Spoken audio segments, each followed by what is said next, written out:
आज हमारे अध्ययन का टॉपिक है 1919 का भारत सरकार अधिनियम।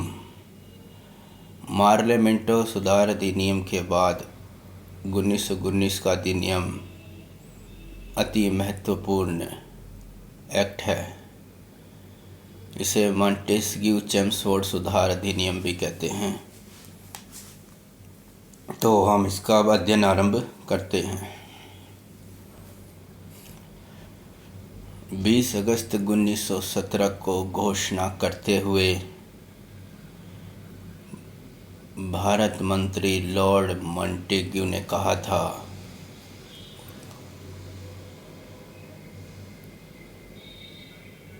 सम्राट सरकार की यह नीति है कि शासन के प्रत्येक विभाग में भारतीयों को सम्मिलित किया जाए।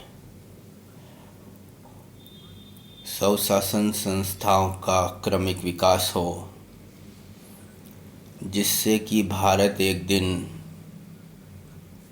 उत्तरदायी शासन सहित ब्रिटिश स्वशासन का अभिन्न अंग बन जाए। इस अधिनियम की मुख्य विशेषताएं हैं। पॉइंट नंबर 1, प्रांतों में द्वैत शासन।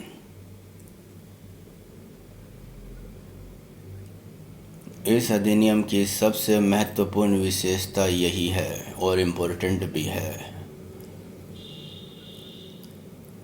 इसके द्वारा प्रांतीय कार्यपालिका को आंशिक रूप से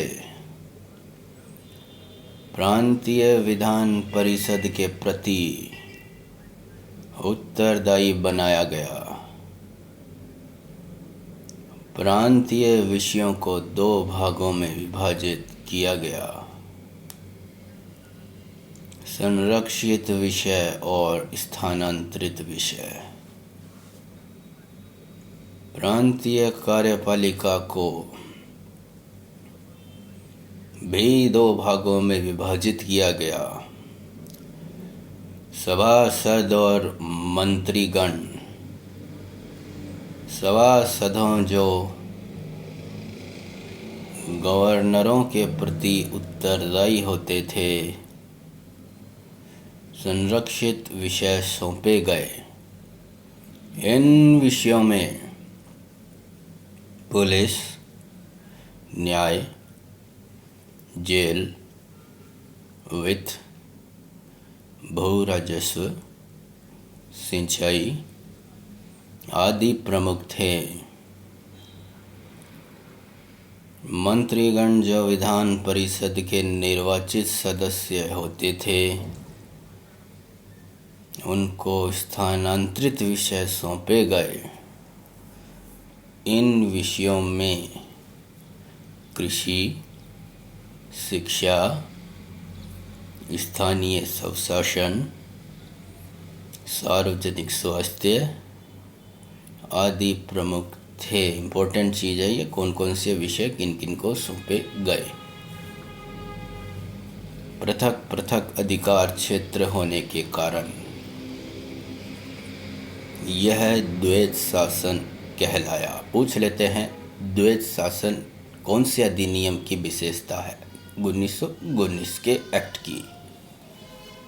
नंबर पॉइंट 2, केंद्र में अनुत्तरदायी शासन। गवर्नर जनरल और उसकी परिषद को विधान परिषद के नियंत्रण से पूर्णतया मुक्त रखा गया। वह भारत मंत्री के माध्यम से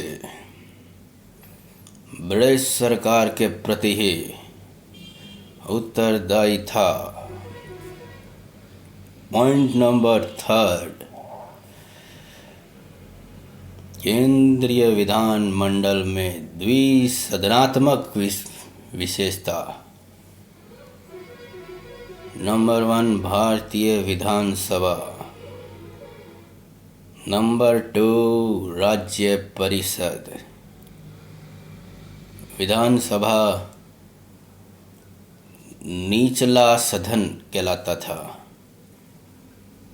जिसमें 145 सदस्यों की व्यवस्था की गई, जिसमें 105 निर्वाचित, 26 सरकारी और 14 मनोनीत सदस्य होते थे। राज्य परिषद, जो कि उच्च सदन था,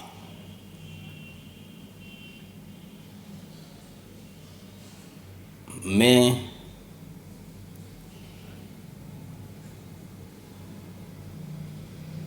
60 सदस्यों की व्यवस्था की गई, जिसमें 43 निर्वाचित तथा शेष मनोनीत होते थे।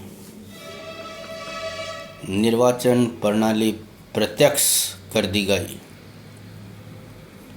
पॉइंट नंबर 4, गृह सरकार के नियंत्रण में कमी कर दी गई। मॉन्टेग्यू चेम्सफोर्ड रिपोर्ट के अनुसार गृह सरकार, जो ब्रिटिश कैबिनेट, भारत मंत्री व उसकी परिषद को मिला के होती थी, का नियंत्रण कम कर दिया गया। पॉइंट नंबर 5, शक्तियों का विकेंद्रीकरण कर दिया गया। पॉइंट 6, सांप्रदायिक प्रतिनिधित्व का विस्तार। सिखों, एंग्लो इंडियनों, यूरोपियनों और ईसाइयों को भी पृथक प्रतिनिधित्व देने की इसके अंदर व्यवस्था कर दी गई। पॉइंट नंबर 7, मताधिकार में वृद्धि। 1909 में 3% थी, जिसे बढ़ाकर 1919 में 10% कर दिया गया। इस अधिनियम की मुख्य आलोचनाएं जो की गई वे हैं: नंबर 1, केंद्र में कार्यपालिका को पूर्णतया निरंकुश रखा गया। पॉइंट 2, इस अधिनियम द्वारा सांप्रदायिक प्रतिनिधित्व को बढ़ावा मिला। नंबर 3, इस अधिनियम द्वारा प्रांतीय प्रशासन का स्वरूप पूर्ण नौकरशाही और उत्तरदायी शासन के मध्य की अवस्था थी। नंबर 4, इस अधिनियम के अंतर्गत मताधिकार को सीमित रखा गया था। इस अधिनियम की जो महत्वपूर्णता है वे निम्न है: उत्तरदायी शासन का आरंभ हुआ।